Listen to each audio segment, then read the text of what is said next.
Otro tema que tiene puntual seguimiento es el desahogo de inconformidades con respecto a la Ley de Seguridad Interior. Veamos.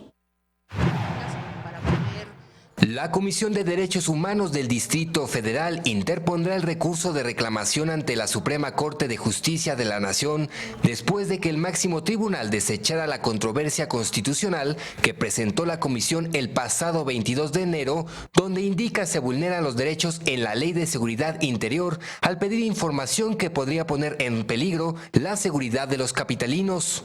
Hay una invasión a sus atribuciones porque el artículo 31 de la Ley de Seguridad Interior les obliga a proporcionar a la información cuando se la pidan a la autoridad que esté comandando las acciones de seguridad interior, que puede ser un comandante del ejército, y eso no puede ser si tienen que respetar pues, el derecho a la tutela no jurisdiccional de las personas que acuden a ellas a presentar una queja por violaciones de derechos humanos. Eso es un contrasentido.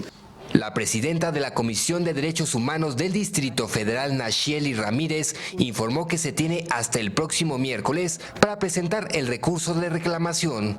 Lo vamos a hacer con la fuerza del argumento, lo vamos a hacer con la fuerza de nuestra autonomía y de nuestras tareas y nuestra obligación por los derechos humanos de todas y todos los mexicanos que viven en esta ciudad. Nosotros presentar este recurso de reclamación nos van a tener que asignar otro ministro diferente a quien básicamente hizo una lectura formal de nuestra solicitud.